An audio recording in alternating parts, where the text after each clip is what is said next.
तो स्वागत है दोस्तों एक बार फिर से आपका अपना YouTube channel FMSC group discussion में। जैसा कि आगामी एग्ज़ाम ALP और टेक्नीशियन को देखते हुए हमारे द्वारा साइंस का सीरीज चलाया जाता था, उसी सिलसिले को आगे बढ़ाते हुए आज फिर से उपस्थित हुए हैं। जिसमें बताइएगा क्वेश्चन, पानी का क्वथनांक डिग्री सेल्सियस में कितना होता है? 100 डिग्री सेल्सियस। सही है। उसके बाद बताइएगा स्वैच्छिक मांसपेशियों किसमें विद्यमान होता है? स्वैच्छिक मांसपेशियों, हाथ में ऑप्शनेबल क्वेश्चन हो जाएगा। बताइएगा क्यूपरस ऑक्साइड में कॉपर की संयोजकता क्या होती है? 1 होती है। गति का दूसरा समीकरण किसके और किसके बीच संबंध को दर्शाता है? स्थिति और समय के बीच। ठीक है। उसके बाद बताइएगा आधुनिक आवर्त सारणी में समान वर्ग के तत्वों में किस चीज़ की समानता होती है? संयोजी इलेक्ट्रॉन समान होती है। ऑक्सीकरण अभिक्रिया जो गर्मी और प्रकाश पैदा करती है वह क्या है? दहन अभिक्रिया है। सही बात है।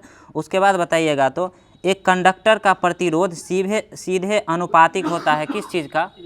लंबाई का अनुपातिक होता है, सीधा अनुपातिक होता है। उसके बाद बताइएगा तो कौन सी धातु केवल विद्युत अपघटन द्वारा निकाला जाता है? एल्युमिनियम हो जाएगा। उसके बाद बताइएगा तो कौन सी धातु का ऑक्साइड उभयधर्मी ऑक्साइड है? एल्युमिनियम ऑक्साइड, जिंक ऑक्साइड और पीबी ऑक्साइड यानी लोहा सीसा का ऑक्साइड होता है। ये तीनों उभयधर्मी ऑक्साइड है। उसके बाद बताइएगा तो कवक का कोशिका भित्ति एक बड़ी जटिल शर्करा की बनी होती है जिसे क्या कहा जाता है? काइटिन कहा जाता है। पादप रहेगा तो सेलुलोज हो जाएगा। उसके बाद बताइएगा तो रॉड और कोन किस अंग में पाए जाते हैं? आँख में पाए जाते हैं। उसके बाद बताइएगा तो अधातुओं में कौन सी चमकदार होती है? आयोडीन एक ऐसी अधातु है जो कि चमकदार होती है। उसके बाद बताइएगा तो किस ऊतक में कठोर कोशिका भित्ति पाई जाती है? एस्केलेरेनकाइमा में पाई जाती है। कौन सी जीवन प्रक्रिया रासायनिक ऊर्जा को ऊष्मा ऊर्जा में बदल देती है? जीवन की कौन सी प्रक्रिया है जो रासायनिक ऊर्जा को ऊष्मा ऊर्जा में बदल देती है? तो इसका आंसर हो जाएगा श्वसन। उसके बाद बताइएगा तो उसके बाद बताइएगा तो ऊर्जा के 2 प्रकार कौन कौन सा होता है? स्थितिज और गतिज ऊर्जा, और दोनों का संयोग क्या होता है? यांत्रिक ऊर्जा होता है। ठीक है। उसके बाद बताइएगा तो बल का ऐसा मात्रक क्या होता है? न्यूटन। और न्यूटन एक और चीज़ का ऐसा मात्रक होता है? भार का होता है। ठीक है। उसके बाद बताइएगा तो कौन सी भौतिक मात्रा किए गए कार्य की अवधि को मापता है? शक्ति है जो किए गए कार्य की अवधि को मापता है, यानी कि कार्य करने की दर को शक्ति कहते हैं और कार्य करने की क्षमता को ऊर्जा कहते हैं। ठीक है। उसके बाद बताइएगा तो ऋणात्मक त्वरण को क्या कहते हैं? मंदन कहते हैं। ठीक है। उसके बाद बताइएगा तो संतृप्त हाइड्रोकार्बन को क्या कहते हैं? एल्केन कहते हैं, और असंतृप्त हाइड्रोकार्बन को एल्कीन और एल्काइन दोनों। उसके बाद बताइएगा तो द्रव्यमान बट्टे आयतन किसके बराबर होता है? घनत्व का होता है। उसके बाद बताइएगा तो मानव के अनिषेचित अंडे में क्या होते हैं? एक X क्रोमोसोम होता है। उसके बाद सौर पैनल में कौन सी धातु का उपयोग किया जाता है? सिलिकॉन का किया जाता है। हाइड्रोजन का इलेक्ट्रॉनिक विन्यास किसके समान होता है? हाइड्रोजन का इलेक्ट्रॉनिक विन्यास क्षार धातु के समान होता है। पहला ग्रुप का तत्व है हाइड्रोजन। उसके बाद बताइएगा तो दाब किसके बराबर होता है? बल बट्टा क्षेत्रफल। उसी को दूसरी भाषा में उत्क्षेप बट्टा क्षेत्रफल भी बोला जाता है। उसके बाद बताइएगा तो सबसे ज़्यादा अघात वर्धनीय तत्व कौन सा है? सोना है। उसके बाद चांदी है। ठीक है। अगला क्वेश्चन बताइएगा तो अभी तक वैज्ञानिकों द्वारा पदार्थ की कितनी अवस्थाएं तय की गई है? 5 अवस्थाएं तय की गई। 5वां अवस्था क्या है? बोस-आइंस्टाइन कंडेंसेट। और चौथा अवस्था प्लाज्मा अवस्था। ठीक है। उसके बाद बताइएगा तो किस सिद्धांत के अनुसार रॉकेट अंतरिक्ष में कार्य करता है? संवेग संरक्षण का सिद्धांत। यह न्यूटन के गति के तीसरे नियम पर आधारित है। ठीक है। उसके बाद बताइएगा तो गति का दूसरा समीकरण क्या चीज़ है? गति का दूसरा समीकरण पूछें। S = ut + ½ at²। पहला समीकरण कौन सा है? V = u + at। तो पहला समीकरण में किसके और किसके भी संबंध है? वेग और समय के भी संबंध है। तीसरा समीकरण बताइएगा तो 2as, ठीक है। उसके बाद बताइएगा तो चाल का ऐसा मात्रक मीटर पर सेकंड हो जाएगा, दूरी बट्टा समय उसका यानी फॉर्मूला हो जाएगा। उसके बाद बताइएगा तो एक तत्व के नाभिक में 10 प्रोटॉन और 17 न्यूट्रॉन है, तो उसका कुल द्रव्यमान कितना हो जाएगा? 27 हो जाएगा। यानी द्रव्यमान संख्या बराबर प्रोटॉन संख्या और न्यूट्रॉन संख्या दोनों होता है, दोनों का योग होता है। उसके बाद बताइएगा तो निम्नलिखित में से किस युग्म की एक ही ऐसा इकाई होती है? ऑप्शनेबल क्वेश्चन हो गया, तो इसका आंसर हो जाएगा बल और भार, दोनों का ऐसा इकाई एक ही होता है। कार्य और ऊर्जा का ऐसा मात्रक भी सेम होता है, जो कि जूल होता है। बताइएगा तो निम्न में से कौन सा मुख्य रूप से मृत कोशिका का बना होता है? स्क्लेरेन्काइमा होगा। और संवहनीय उत्तक किस किस उत्तक को कहा जाता है? जाइलम और फ्लोएम को संवहनीय उत्तक कहा जाता है। उसके बाद बताइएगा तो पानी के एक अणु का द्रव्यमान कितना होता है? 18, और भारी जल का 20 होता है, ठीक है। उसके बाद बताइएगा तो द्विविखंडन द्वारा कौन से जीव का यानी प्रजनन होता है? अमीबा का होता है, ये भी ऑप्शनेबल क्वेश्चन होगा। उसके बाद बताइएगा तो मांसपेशियों को हड्डियों से जोड़ता है कौन सा? टेंडन जोड़ता है, और हड्डी को हड्डियों से लिगामेंट जोड़ता है, ठीक है। आधुनिक आवर्त सारणी में कितने उपधातु हैं? 7 हो जाएगा। उसके बाद बताइएगा तो पुरः अस्त ग्रंथि से होने वाला स्राव डैश में प्रवेश करता है? ये मूत्र मार्ग में प्रवेश करता है। उसके बाद बताइएगा किस प्रकार के कोशिका से त्वचा बनी होती है? ये अधिचर्म कोशिका से त्वचा बनी होती है। उसके बाद बताइएगा तो ऑक्जेलिक एसिड का एक प्राकृतिक स्रोत क्या चीज़ है? टमाटर है। और टमाटर सॉस में कौन सा एसिड पाया जाता है? सिट्रिक एसिड, जो कि यहाँ क्वेश्चन कुछ दिन पहले हो चुका है। उसके बाद बताइएगा तो उत्प्लावन बल का परिमाण तरल के डैश पर निर्भर करता है? घनत्व पर निर्भर करता है, ठीक है। उसके बाद बताइए वैसा पदार्थ जो तरल में डूब जाता है उसका घनत्व तरल के घनत्व से क्या होता है? अधिक होता है, जो तैरता है उसका कम होता है, ठीक है। उसके बाद बताइएगा तो एक सोलर सेल किससे बना होता है? सिलिकॉन से बना होता है, ठीक है। उसके बाद निम्नलिखित में से कौन सा MgCl2 में विलय है? ये जल हो जाएगा, ये भी ऑप्शन के अनुसार क्वेश्चन हो गया। उसके बाद बताइएगा तो विस्थापन की परिवर्तन की दर को क्या कहा जाता है? वेग कहा जाता है। परमाणुओं से प्राप्त ऊर्जा को क्या कहा जाता है? नाभिकीय ऊर्जा हो जाएगा। उसके बाद बताइएगा तो सूर्य जो है वो किस चीज़ पर आधारित है? नाभिकीय संलयन पर आधारित है। हाइड्रोजन बम नाभिकीय संलयन पर आधारित है। परमाणु बम नाभिकीय विखंडन पर आधारित है, सही है। उसके बाद एल्युमिनियम का इलेक्ट्रॉनिक विन्यास बताइएगा। 2 8 3 होगा। एल्युमिनियम का संयोजी इलेक्ट्रॉन बताइए तो 3 हो जाएगा, और कोर इलेक्ट्रॉन 10 हो जाएगा, ठीक है। उसके बाद बताइएगा तो आवर्त सारणी के पहले समूह को क्या कहा जाता है? क्षार धातु। दूसरे समूह को क्या? क्षार या मृदा धातु। 17वें समूह को क्या बोला जाता है? हैलोजन धातु। और 18वें समूह को अक्रिय गैस, नोबेल गैस, या इसी को शून्य वर्ग भी बोला जाता है। 16वें समूह को क्या बोला जाता है? सेल्कोजेंस बोला जाता है, सही है। उसके बाद बताइएगा तो निम्नलिखित में से कौन सी एक फलीदार फसल है? फलीदार ऑप्शनेबल दलहन हो जाएगा। उसके बाद बताइएगा तो किसी भी माध्यम का पूर्ण अपवर्तनांक सूचकांक हमेशा क्या होता है? 1 से अधिक होता है, सही है। उसके बाद बताइएगा तो आधुनिक आवर्त सारणी के 16वें आवर्त में कुल कितने तत्व होते हैं? 32 को। 16वें 32 को। पहले आवर्त में 2 होता है, दूसरा और तीसरा में 8 होता है। उसके बाद चौथा पहला में 2 होता है, दूसरा और तीसरा में 8 होता है, चौथा और पांचवा में 18 होता है, छठा और सतमा में 32 होता है। उसके हाँ, 7वें आवर्त को अपूर्ण भी बोला जाता है। उसके बाद बताइएगा तो निम्न में से किस तत्व के प्रतीक में केवल एक अक्षर होता है? ये भी ऑप्शन के अनुसार कार्बन हो जाएगा, ठीक है। उसके बाद बताइए स्मॉल जी का एसआई मात्रक किसके एसआई मात्रक के बराबर होता है? त्वरण के एसआई मात्रक। स्मॉल जी का गुरुत्वीय त्वरण भी कहा जाता है। स्मॉल जी का मान बताइएगा तो 9.8 मीटर पर सेकंड हो जाएगा। और कैपिटल जी का मान बताइएगा तो 6.673 × 10⁻⁻11 न्यूटन मीटर स्क्वायर पर kg स्क्वायर, ठीक है। कैपिटल जी को क्या चीज़ बोला जाता है? सार्वत्रिक गुरुत्वाकर्षण नियतांक बोला जाता है। ये किनके द्वारा दिया गया था? हेनरी कैवेंडिश के द्वारा दिया गया था। इसका मान सभी जगहों पे परिवर्तित रहता है या समान रहता है? सही बात है। उसके बाद बताइएगा तो हमारे शरीर में हड्डियों में कौन सा ऊतक पाया जाता है? संयोजी ऊतक पाया जाता है, ठीक है। और रक्त कौन सा है? तरल संयोजी ऊतक है, ठीक है। उसके बाद बताइएगा तो निम्नलिखित में किस युग्म का ऐसा इकाई समान है? ये भी कार्य और ऊर्जा का हो जाएगा। बताइएगा कार्य का फॉर्मूला बता दीजिएगा तो W बराबर FS cos थीटा हो जाएगा। उसके बाद बताइएगा यानी शक्ति बराबर बताइएगा फॉर्मूला W/T होगा, ठीक है। उसके बाद बताइएगा तो उठा हुआ हथौड़ा में कौन सा स्थितिज ऊर्जा होता है? और चलती हुई गाड़ी में गतिज ऊर्जा। और छत से लटका पंखा और चलता हुआ पंखा में कौन सा? दोनों ऊर्जा होता है, ठीक है। गतिज और स्थितिज दोनों ऊर्जा होता है, यांत्रिक ऊर्जा, ठीक है।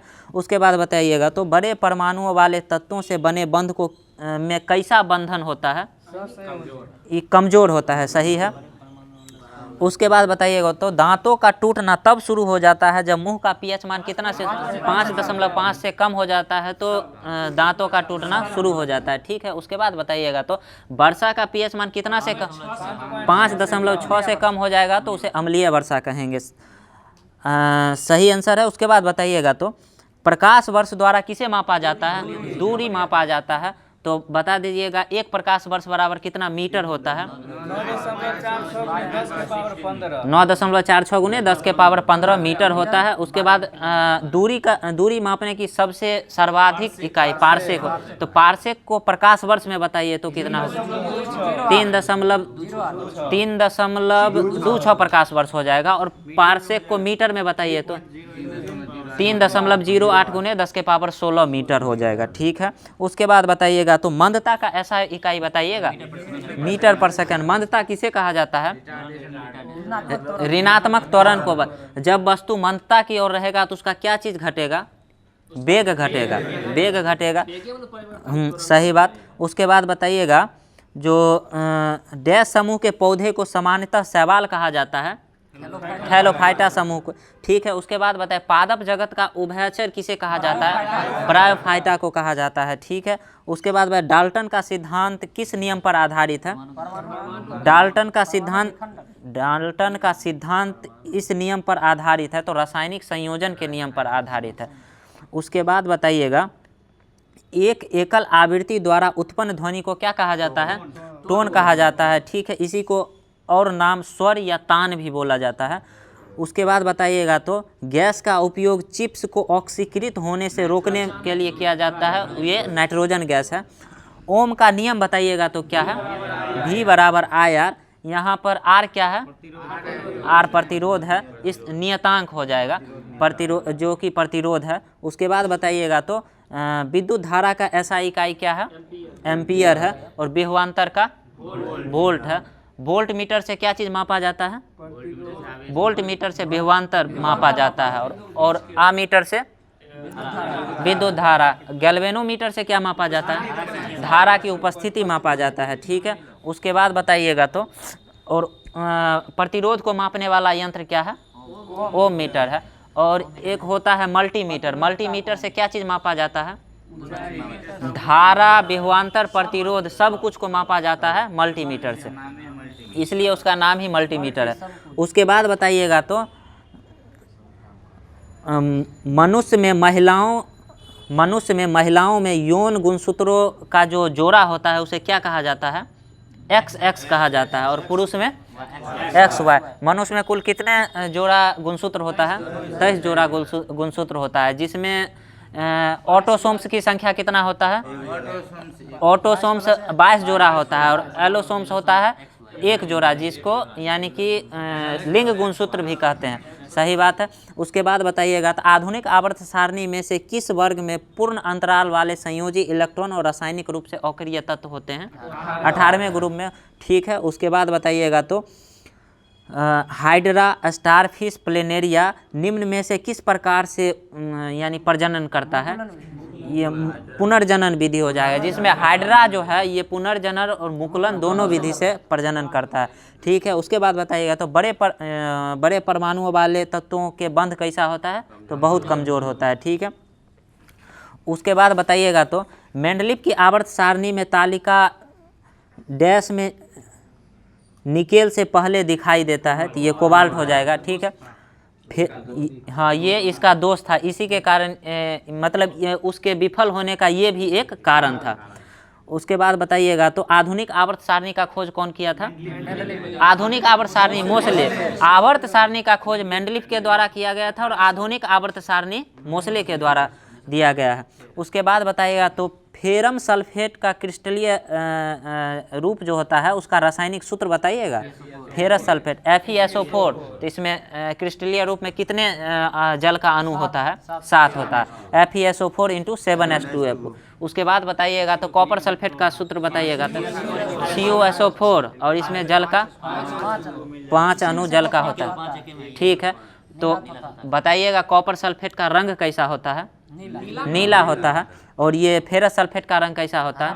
हरा होता है। ठीक है, उसके बाद बताइएगा तो इथेनॉल के एक अणु में कितने हाइड्रोजन परमाणु होते हैं? इथेनॉल के एक अणु में C2H5OH 6 होता है, हाइड्रोजन के 6 अणु होते हैं। उसके बाद बल बराबर सूत्र बताइएगा तो Ma होता है। ठीक है, उसके बाद सुनिएगा क्वेश्चन, वायु में ध्वनि के वेग से अधिक की चाल से यात्रा करने वाली एक वस्तु को क्या कहा जाता है? पराध्वनिक कहा जाता है। ठीक है, उसके बाद बताइएगा ये कैलकुलेटिव है लेकिन फिर भी बताइए H2SO4 का आणविक द्रव्यमान कितना होता है?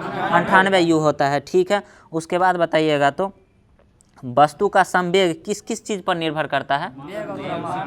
द्रव्यमान और वेग दोनों पर निर्भर करता है। PVC का पूरा नाम बताइएगा। पॉलीविनाइल क्लोराइड हो जाएगा। ठीक है, उसके बाद बताइएगा तो वस्तु, कोई भी वस्तु का जो प्रतिरोध होता है उसके अनुप्रस्थ काट के क्षेत्रफल का से उसका रिलेशन कैसा होता है? व्युत्क्रमानुपाती होगा। ठीक है, ठीक है, उसके बाद बताइएगा तो खारे पानी में पैदा होने वाले पौधे को क्या कहा जाता है? हैलोफाइटा कहा जाता है। ठीक है, उसके बाद बिना बुझे हुए चूने का रासायनिक नाम क्या है? CaO है। ठीक है, CaOH का होल ट्वाइस हो जाएगा। ठीक है, और एक क्वेश्चन और बताइएगा, जब बुझा हुआ चूना CaOH का होल ट्वाइस है उस पर कार्बन डाइऑक्साइड गैस प्रवाहित करने से क्या चीज़ प्राप्त हो? CaCO3 प्राप्त होगा। ठीक है, और फिर बताइएगा तो बुझा हुआ चूना यानी CaOH का होल ट्वाइस पे क्लोरीन गैस प्रवाहित करने से विरंजक चूर्ण का निर्माण होगा। ठीक है, ये SPD से होमवर्क हो चुका है, अब थोड़ा यूथ बुक से देखते हैं। तो इसमें बताइएगा तो गोलीय दर्पण का परावर्तन, तो परावर्तन का बताइएगा तो नियम कितना होता है? दो नियम होता है।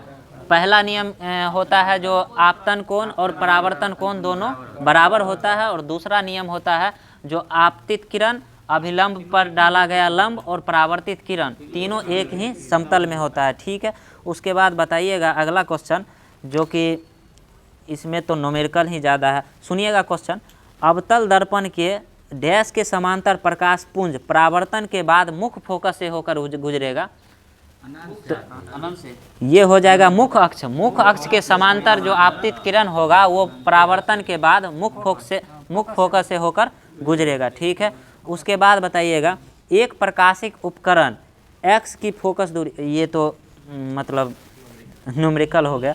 उसके बाद बताइएगा ये क्या बोलता है, फोकस दूरी और त्रिज्या में संबंध बताइएगा तो F बराबर R/2 हो जाएगा। दर्पण सूत्र बताइएगा तो 1/v + 1/u बराबर 1/f, और लेंस सूत्र माइनस में हो जाएगा।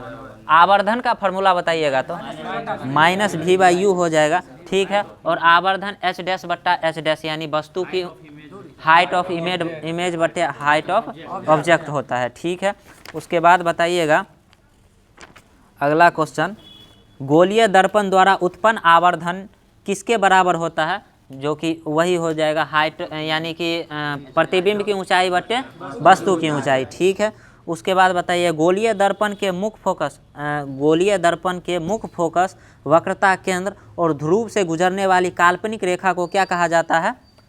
मुख्य अक्ष कहा जाता है। मुख्य अक्ष का फिर से क्वेश्चन सुन लीजिएगा। गोलीय दर्पण के मुख्य फोकस, वक्रता केंद्र और ध्रुव से गुजरने वाली काल्पनिक रेखा को मुख्य अक्ष कहा जाता है। ठीक है, उसके बाद बताइएगा तो गोलीय दर्पण के मध्य बिंदु को क्या कहा जाता है? पोल कहा जाता है, ध्रुव कहा जाता है। और गोलीय दर्पण में जितना भी दूरी होती है, यानी फोकस दूरी हो या वक्रता केंद्र हो, ये सब कहाँ से मापा जाता है? तो ध्रुव से मापा जाता है। ठीक है, उसके बाद बताइएगा निम्नलिखित में से किस स्थिति में अवतल दर्पण वास्तविक प्रतिबिंब निर्मित करेगा? ये भी ऑप्शनेबल क्वेश्चन हो गया। हाँ, इसी का अपोजिट क्वेश्चन बता दीजिए, किस स्थिति में अवतल दर्पण आभासी प्रतिबिंब उत्पन्न करेगा? ध्रुव और फोकस के बीच रहेगा तो उस स्थिति में अवतल दर्पण के द्वारा आभासी प्रतिबिंब उत्पन्न किया जाएगा। तो आभासी जो प्रतिबिंब बनेगा वो बता दीजिए कैसा प्रतिबिंब बनेगा? सीधा बनेगा और वस्तु से बड़ा बनेगा। ठीक है, आगे का क्वेश्चन बताइएगा तो गोलीय दर्पण के ध्रुव और फोकस के बीच की दूरी को क्या कहते हैं? फोकस दूरी कहते हैं, जिसको r/2 के द्वारा भी सूचित किया यानी लिखा जा सकता है। उसके बाद बताइएगा तो अगला क्वेश्चन, यदि आपतित किरण डैश हो तो परावर्तित किरण मुख्य फोकस से होकर के गुजरेगी। यदि आपतित किरण अवतल दर्पण के मुख्य अक्ष के समांतर हो तो परावर्तित किरण मुख्य फोकस से होकर गुजरेगी। ठीक है, उसके बाद बताइएगा तो उसके बाद बताइएगा तो अवतल दर्पण की फोकस दूरी क्या होती है? सदैव अवतल दर्पण की फोकस दूरी सदैव ऋणात्मक होती है। और अवतल लेंस की फोकस दूरी ये भी ऋणात्मक होती है। उत्तल दर्पण और उत्तल लेंस की फोकस दूरी हमेशा धनात्मक होती है। अवतल दर्पण और अवतल लेंस की फोकस दूरी ऋणात्मक होती है। चलिए, उसके बाद बताइएगा तो नहीं, इसका फिक्स है। उसके बाद बताइएगा तो किसके बीच की दूरी गोलीय दर्पण में फोकस दूरी कहलाती है? ध्रुव और फोकस के बीच की दूरी को गोलीय दर्पण में फोकस दूरी कहते हैं। उसके बाद बताइएगा अगला क्वेश्चन जो है, अवतल दर्पण की फोकस दूरी तो हमेशा ऋणात्मक होती है। अवतल दर्पण के लिए अनंत पर स्थित किसी वस्तु का प्रतिबिंब कहाँ बनेगा? फोकस पर बनेगा। ठीक है, और फोकस पर जब वस्तु रहेगा तो अनंत पर बनेगा। और अवतल दर्पण में वक्रता केंद्र पर कोई वस्तु रहेगा तो उसका वक्रता केंद्र पर ही बनेगा। और कैसा बनेगा? बराबर बनेगा, उल्टा बनेगा, वास्तविक बनेगा। सही है। उसके बाद बताइएगा, एक आपतित किरण अवतल दर्पण के फोकस से होकर गुजरती है तो परावर्तित किरण की स्थिति क्या होगी? एक आपतित किरण अवतल दर्पण के फोकस से होकर के गुजरती है तो परावर्तित किरण की स्थिति जो होगी वह मुख्य अक्ष के समांतर होगी। ठीक है, उसके बाद बताइएगा तो गोलीय दर्पण में फोकस और वक्रता केंद्र के बीच की दूरी वक्रता त्रिज्या r के पदों में क्या इसको व्यक्त किया जाएगा? F बराबर r/2 किया जाएगा। सही है। उसके बाद बताइएगा अगला क्वेश्चन, जब कोई परावर्तित किरण ध्रुव से डैश से होकर गुजरता है तो वह उसी पथ का अनुसरण करेगी लेकिन विपरीत दिशा में होगी। ये बहुत अच्छा क्वेश्चन है, फिर से सुनिए इस क्वेश्चन को। जब कोई परावर्तित किरण ध्रुव से और डैश से होकर गुजरती है तो यह उसी पथ का अनुसरण करेगी लेकिन दिशा में विपरीत होगी। तो इसका हो जाएगा फोकस समतल के लंबवत जब यानी ध्रुव और फोकस समतल के लंबवत से गुजरेगी तो उसी दिशा का अनुसरण करेगी लेकिन दिशा इसका विपरीत हो जाएगा। आगे बताइएगा तो उल्टा और बड़ा प्रतिबिंब प्राप्त करने के लिए वस्तु को कहाँ पर रखा जाना चाहिए? फोकस और ध्रुव के बीच। फोकस और वक्रता त्रिज्या। ठीक है, फोकस और वक्रता त्रिज्या में भी बड़ा प्रतिबिंब बनता है और केंद्र और फोकस के बीच रखेंगे तो फिर भी वक्रता, ये ऑप्शन के अनुसार क्वेश्चन हो जाएगा। उसके बाद बताइएगा अगला क्वेश्चन बताइएगा, जो निम्नलिखित में से कौन सा दर्पण का प्रतिबिंब सतह पर स्थित होता है? निम्नलिखित में से कौन सा जो होता है वो किसी दर्पण के सतह पर स्थित होगा, तो ये इसका आंसर हो जाएगा ध्रुव हो जाएगा। ध्रुव जो होता है वह दर्पण के सतह पर स्थित होता है। ठीक है, उसके बाद बताइएगा तो गोलीय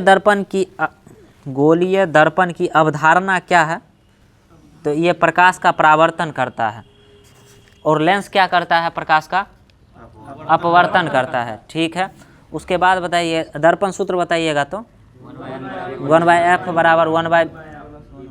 ठीक है, उसके बाद एक गोलीय दर्पण के परावर्तक पृष्ठ के मध्य बिंदु वह होता है जिसे ध्रुव कहा जाता है। क्वेश्चन सब अब रिपीटेड होने लगा है।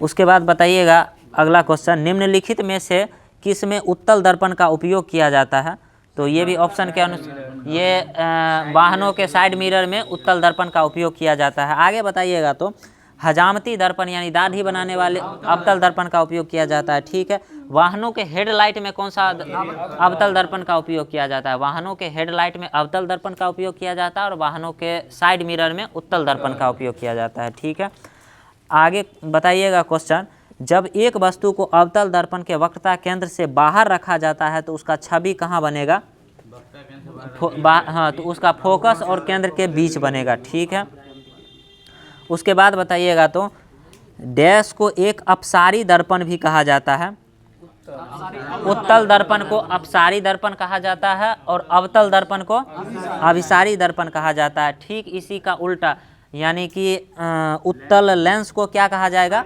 अभिसारी लेंस कहा जाएगा, और उत्तल लेंस को अपसारी लेंस, उत्तल लेंस को अभिसारी लेंस कहा जाएगा और अवतल लेंस को अपसारी लेंस कहा जाएगा। ठीक है, लेंस में उल्टा हो जाता है। उसके बाद बताइएगा आगे का क्वेश्चन बताइए,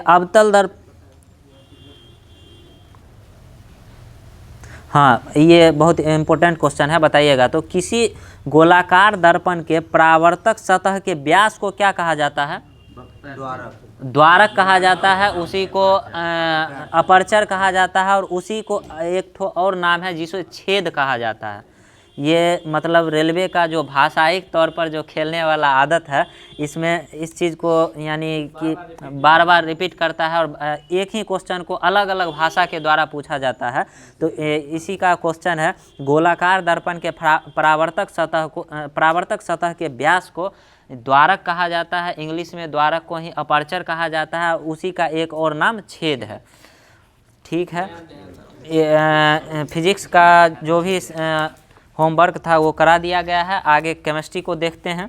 तो केमिस्ट्री में आज का जो टॉपिक था वो है बहुत इम्पोर्टेंट टॉपिक है, और वो है मोसले के द्वारा दिया गया आधुनिक आवर्त सारणी। इससे बहुत ही अधिक रेलवे में क्वेश्चन पूछा जाता है। क्वेश्चन बताइएगा तो आधुनिक आवर्त सारणी में कुल कितने आवर्त हैं, 7 आवर्त हैं, और वर्ग कितने हैं, 18 हैं। ठीक है, उसके बाद बताइएगा तो समान समूह के इनमें से किन तत्व युग्म में तत्व का रासायनिक गुणधर्म प्रदर्शित करता है, ये ऑप्शन के हिसाब से क्वेश्चन, तो ऑप्शन बता दीजिएगा। तो lithium krypton, magnesium manganese, carbon chlorine, और यानी कि ये हो जाएगा लिथियम और सोडियम।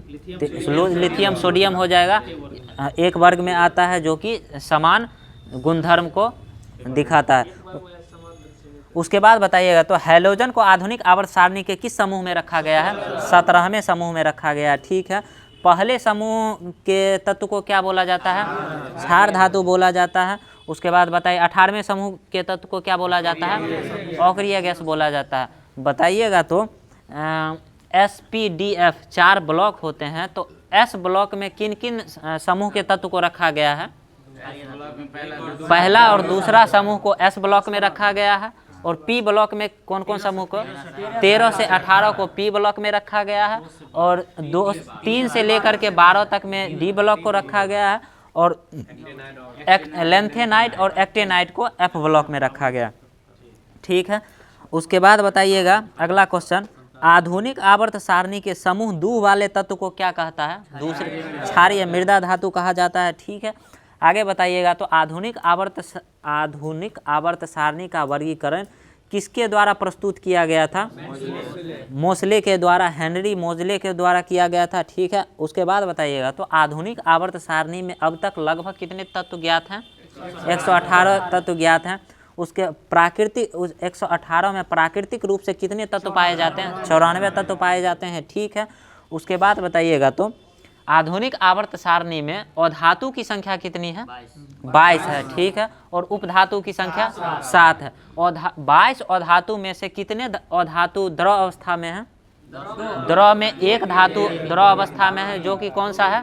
ब्रोमीन है। अधातु ब्रोमीन एक ऐसा अधातु है जो कि कमरे के ताप पर द्रव अवस्था में पाया जाता है। ठीक है, उसके बाद बताइएगा। तो ठोस अवस्था में कितने अधातु पाए जाते हैं? 10 गो ठोस अवस्था में पाए जाते हैं, और बाद बाकी 11 गैसीय अवस्था में पाई जाती है। ठीक है, आगे का क्वेश्चन बताइएगा। आधुनिक आवर्त सारणी में एक समूह में मौजूद तत्वों में डैश की संख्या समान होती है? संयोजी इलेक्ट्रॉन की संख्या समान होती है। ठीक है, उसके बाद बताइएगा। तो किसी तत्व के परमाणु का इलेक्ट्रॉनिक विन्यास 2 8 8 है, तो यह किस समूह से संबंधित तत्व है? 18वें समूह से।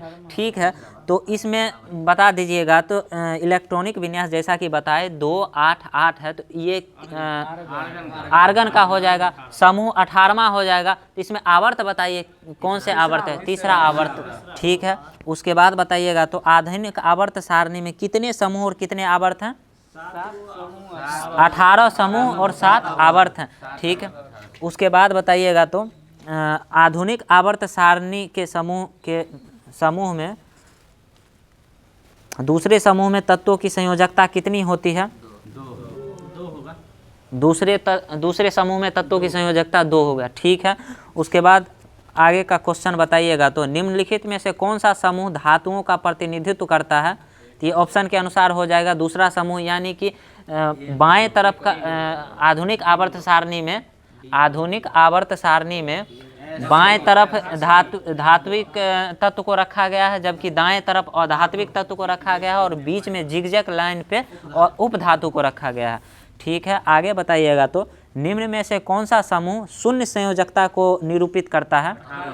18वें समूह शून्य संयोजकता को निरूपित करता है। ठीक है, उसके बाद बताइएगा। तो वर्तमान में ज्ञात तत्वों की कुल संख्या कितनी है? तो 118। ठीक है, उसके बाद बताइएगा। तो इनमें से किन तत्व में 3 कोष और 2 संयोजी इलेक्ट्रॉन होते हैं? ऑप्शन सुनिएगा। Magnesium, chlorine, phosphorus, silicon. Magnesium. ठीक है, उसके बाद बताइएगा। तो निम्न में से कौन सा तत्व दूसरे समूह से संबंधित है? ऑप्शन सुनिएगा। बोरॉन हो जाएगा, सोडियम, बेरिलियम और कार्बन। बेरिलियम हो जाएगा, दूसरे समूह से संबंधित है। उसके बाद बताइएगा। तो इनमें से कौन सा तत्व एक धातु है? ऑप्शन सुन लीजिएगा। आयरन, कार्बन, सिलिकॉन और बेरिलियम। सॉरी, एक मिनट। इसमें से देखिए, ये आयरन जो हो जाएगा वो धात्विक तत्व है। आयरन धातु है, बेरिलियम। ठीक है, बताइएगा। तो ये आयरन धात्विक तत्व है, तो आयरन का परमाणु क्रमांक कितना होता है? 26 होता है। ठीक है, उसके बाद बताइएगा। आधुनिक आवर्त सारणी के समूह 2 में कौन सा तत्व रखा गया है? क्षारीय मृदा धातु। ठीक है, ये भी ऑप्शन के हिसाब से बताइएगा। तो यानी तत्व का नाम बताइएगा। ऑप्शन हो जाएगा सोडियम, बेरिलियम, कैल्शियम और मैग्नीशियम।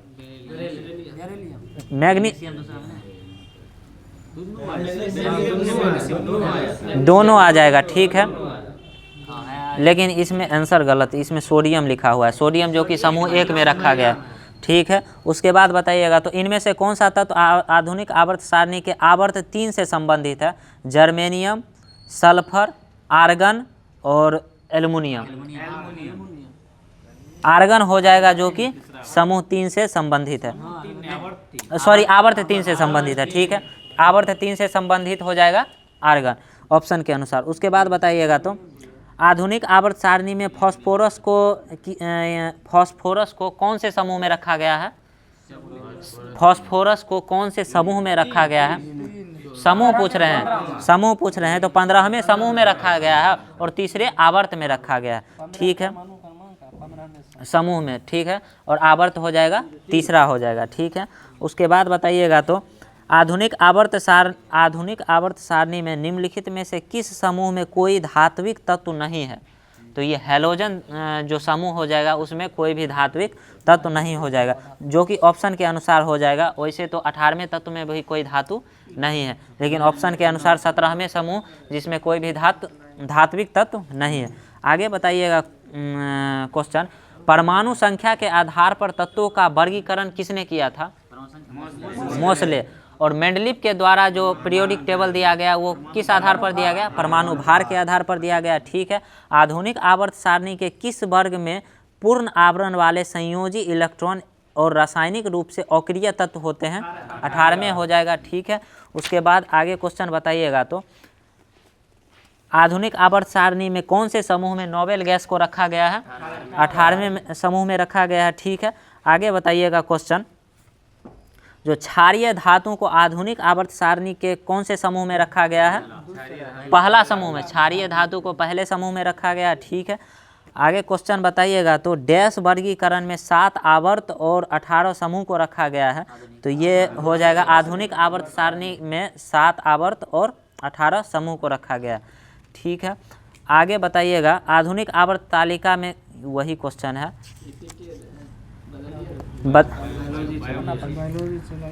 ठीक है, तो आगे बायोलॉजी को देखते हैं। तो बायोलॉजी में आज का जो टॉपिक था वो था कंकाल तंत्र था, स्केलेटन सिस्टम। तो इसमें क्वेश्चन बताइएगा, मानव में जो होता है वो कैसा कंकाल होता है? बाह्य कंकाल या आंतरिक कंकाल? मानव में आंतरिक दोनों होता है, जो कि ज़्यादातर आंतरिक कंकाल होता है। और बाह्य कंकाल के रूप में जो कि मानव में बाह्य कंकाल, नाखून और ये बाल जो होता है ये सभी कंकाल का ही अंग है। आगे बताइएगा, अधिकांश जंतुओं में गति इनमें से किस तंत्रों की समन्वित गतिविधि को दर्शाता है? ऑप्शन सुन लीजिएगा, पेशीय, कंकाल और तंत्रिका तंत्र, पेशीय तंत्र, केवल तंत्रिका तंत्र, केवल कंकाल और तंत्रिका तंत्र। इसमें पेशीय, कंकाल और तंत्रिका तीनों तंत्र के द्वारा जो हो जाएगा वो अधिकांश जंतुओं में गति के समन्वित को गतिविधित करता है। आगे बताइएगा, हड्डी की कोशिकाएं एक कठोर मैट्रिक्स में सन्निहित होती है जो किस चीज़ से बनी होती है? कैल्शियम और फास्फोरस से बनी होती है। ठीक है, उसके बाद बताइएगा तो एक न्यूरॉन के कोशिका रखना को क्या कहा जाता है? सोमा कहा जाता है। आगे बताइएगा क्वेश्चन, जो कि हड्डी की शरीर की सबसे लंबी हड्डी को क्या कहा जाता है? फीमर कहा जाता है। और ये कहाँ की हड्डी होती है? जांघ की हड्डी होती है। ठीक है, मानव शरीर में मौजूद सबसे कठोर पदार्थ क्या होता है? सबसे कठोर पदार्थ पूछे हैं तो इनामेल हो जाएगा। और सबसे मजबूत हड्डी किस चीज़ होता है? तो जबड़े की हड्डी होती है। उसके बाद बताइएगा तो मानव शरीर में खोपड़ी में कुल हड्डियों की संख्या कितनी होती है? 29 हो जाएगा। कपाल में कितना हो जाएगा? 8 हो जाएगा। और फेस में कितना हो जाएगा? 14 हो जाएगा। ठीक है, आगे बताइएगा, कान में कितनी हड्डी होती है? 6 होती है। ठीक है, उसके बाद बताइएगा तो मानव शरीर के दोनों हाथ में कुल कितने हड्डी होते हैं? 60 होता है। ठीक है, और पैर में भी 60 होता है। ठीक है, आगे क्वेश्चन बताइएगा तो मानव शरीर में पाए जाने वाली सबसे बड़ी हड्डी कौन सी है? फीमर है, जांघ की हड्डी। उसके बाद बताइएगा तो पेशियों में ऐंठन का कारण क्या है? लैक्टिक एसिड का जमा हो जाना। उसके बाद आगे का क्वेश्चन बताइएगा तो मानव शरीर की सबसे छोटी हड्डी का नाम बताइएगा तो स्टेपिस हो जाएगा। आगे क्वेश्चन है, जो मानव शरीर के किस भाग में सबसे छोटी हड्डी पाई जाती है? कान में पाई जाती है। ठीक है, उसके बाद बताइएगा तो मानव शरीर की सबसे छोटी हड्डी वही हो जाएगा स्टेपिस, जो कि कान में पाई जाती है। एक वयस्क मानव शरीर में हड्डियों की संख्या कुल कितनी होती है? 206 होता है। उसके बाद शिशु अवस्था में बताइएगा तो 300 के लगभग होता है हड्डियों की संख्या। उसके बाद बताइएगा क्वेश्चन, जो नवजात बच्चे के शरीर में लगभग, वही फिर से क्वेश्चन, 300 के लगभग हड्डी होता है। मानव शरीर का कौन सा अंग इलियम, श्रेणी खंड और जघनास्तिक के मेल से बनता है? तो ये क्वेश्चन हो जाएगा निबंध अस्थि हो जाएगा, नितंब अस्थि। नितंब अस्थि जो है वो इलियम, श्रेणी खंड और जघनास्ति के मेल से बना हुआ होता है। बता दीजिएगा तो हड्डी और हड्डी को यानी अस्थि को अस्थि से जोड़ने वाला लिगामेंट होता है, और अस्थि को मांसपेशी से जोड़ने वाला कंडरा, जिसको टेंडन भी कहा जाता है। ठीक है, उसके बाद बताइएगा तो डैश पेशियों को हड्डियों से जोड़ता है, तो वही कंडरा हो जाएगा यानी टेंडन। हमारे पेशियों में किस अम्ल के कारण पीड़ा होती है? तो लैक्टिक अम्ल के कारण हमारे पेशियों में पीड़ा होने लगती है। उसके बाद बताइएगा मांसपेशियों की थकान डैश के संचय की वजह से होने लगती है? लैक्टिक एसिड के संचय की वजह से मांसपेशियों में थकान होने लगती है। आगे बताइएगा क्वेश्चन, डैश में प्रचुर मात्रा में सफ़ेद फाइबर पाए जाते हैं? तो सीरा लिया हुआ है, सीरा में प्रचुर मात्रा में सफ़ेद फाइबर पाया जाता है। आगे क्वेश्चन बोलिएगा, जो मनुष्य के शरीर में वर्टिब्रेट या निम्न में से किसका भाग है? तो ये हो जाएगा रीढ़ की हड्डी का भाग है। ठीक है, आगे क्वेश्चन बताइएगा, मानव शरीर में दो हड्डियों को आपस में कैसे जुड़ती है? ये हो जाएगा यानी अस्थिबंध यानी कि लिगामेंट के द्वारा जुड़ती है। आगे का क्वेश्चन बताइएगा तो जो डैश एक मानव हड्डी को जोड़ती है, वही क्वेश्चन फिर से रिपीट होने लगा है। तो आगे का क्वेश्चन बताइएगा, डैश मांसपेशियों को कंकाल मांसपेशियों भी कहा जाता है? तो ये रेखित मांसपेशियों को कंकाल मांसपेशियों भी कहा जाता है। तो साइंस का जितना भी होमवर्क था वो करा दिया गया है। अब आगे करंट का कुछ क्वेश्चन देख लेते हैं। तो आगे बताइएगा करंट में जो वर्तमान में बताइएगा तो रेलवे मंत्री कौन है? अश्विनी वैष्णव। ठीक है, सूचना प्रसारण मंत्री कौन है? अश्विनी वैष्णव ही हैं। ठीक है, उसके बाद बताइएगा तो वर्ष 2025 में कौन अंतर्राष्ट्रीय अंतरिक्ष स्टेशन के लिए एक्जियोम 4 मिशन का संचालन करेंगे? ये नहीं, ये व्यक्ति का नाम बताना है, तो ये हो शुभांशु शुक्ला हो जाएगा। ठीक है, आगे क्वेश्चन बताइएगा तो एशिया पावर सूचकांक 2024 में भारत ने कौन सा स्थान हासिल किया है? तीसरा स्थान हासिल किया है। ठीक है, उसके बाद बताइएगा क्वेश्चन, जो कि भारत का स्थान अक्षय ऊर्जा में कौन सा स्थान है? 5वां स्थान है, और विद्युत उत्पादन में तीसरा हो जाएगा। ठीक है, उसके बाद बताइएगा miss India world wide 2024 title किसने जीता है? ध्रुवी पटेल हो जाएगा इसका आंसर। ध्रुवी पटेल ने मिस इंडिया वर्ल्ड वाइड 2024 का टाइटल जीता है। आगे का क्वेश्चन बता दीजिएगा, उत्तर प्रदेश सरकार ने राज्य में कितने हाईटेक नर्सरी स्थापित करने का घोषणा किया है? 73 हो जाएगा, 73। उसके बाद बताइएगा तो कुष्ठ रोग को समाप्त करने वाला पहला देश कौन बन गया है? जॉर्डन। कुष्ठ रोग को समाप्त करने वाला पहला देश जॉर्डन बन गया है। आगे का क्वेश्चन बताइएगा तो भारत के पूर्वोत्तर में किस राज्य ने उग्रवाद मुक्त होने की घोषणा की है? मणिपुर हो जाएगा इसका आंसर।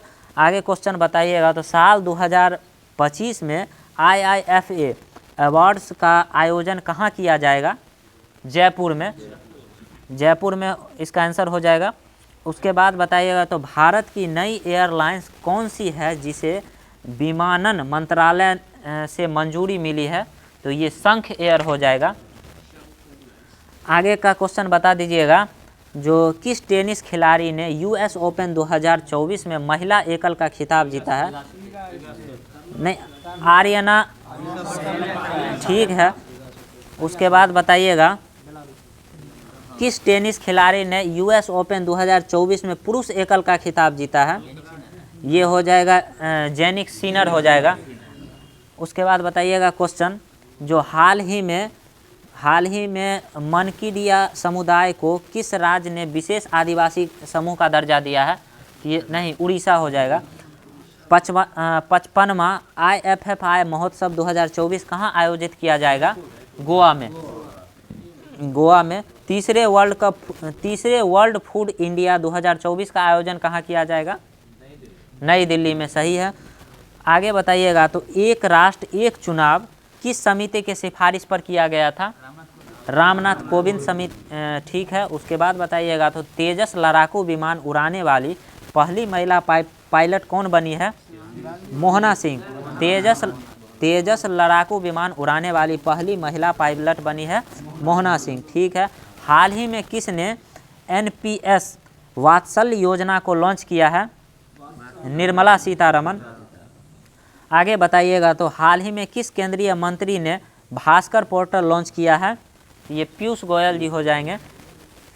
आगे क्वेश्चन बताइएगा, तो किस राज्य सरकार ने सुभद्रा योजना शुरू किया है? उड़ीसा हो जाएगा, ठीक है। आगे क्वेश्चन बताइएगा, देश की पहली नमो भारत रैपिड रेल का उद्घाटन कहाँ? गुजरात में।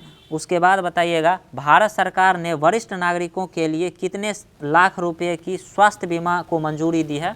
तो 5 लाख रुपए तक की स्वास्थ्य बीमा, ठीक है। उसके बाद बताइएगा, तो सेमीकॉन इंडिया 2024 का उद्घाटन PM मोदी ने कहाँ किया है? यूपी में, उत्तर प्रदेश में। सेमीकॉन इंडिया 2024 का उद्घाटन हमारे माननीय प्रधानमंत्री मोदी जी ने उत्तर प्रदेश में किए हैं। राष्ट्रपति द्रौपदी मुर्मू ने राष्ट्रीय फ्लोरेंस नाइटिंगेल पुरस्कार से कितने लोगों को सम्मानित किया है? 15 लोगों को सम्मानित किया है, ठीक है। उसके बाद बताइएगा, तो केंद्रीय मत्स्य पालन मंत्री ने हाल ही में कौन सा ऐप लॉन्च किया है? ये रंगीन मछली ऐप लॉन्च किया है। आगे बताइएगा, तो ग्लोबल फिनटेक फेस्ट 2024 का आयोजन कहाँ किया गया है? ग्लोबल फिनटेक फेस्ट 2024 का आयोजन कहाँ किया गया है? तो इसका आंसर हो जाएगा मुंबई। आगे क्वेश्चन बताइएगा, जो पंचायती राज मंत्रालय ने किसके साथ 5 दिवसीय प्रबंधन विकास कार्यक्रम आयोजित किया गया है? तो ये इनका आंसर हो जाएगा IIM अमृतसर। आगे का क्वेश्चन बताइएगा, तो राष्ट्रमंडल शतरंज चैंपियनशिप 2024 का आयोजन कहाँ किया गया है? तो ये श्रीलंका में किया गया है। तो जितना भी क्वेश्चन था साइंस से और करंट अफेयर से उसको आज करा दिया गया है। बाकी का क्लास आगे फिर नेक्स्ट डे किया जाएगा। तो इसी तरह हमारे चैनल को सब्सक्राइब करते रहिए और लाइक करते रहिए, शेयर करते रहिए। फिर आगे का क्लास नेक्स्ट डे देखा जाएगा। थैंक यू, धन्यवाद।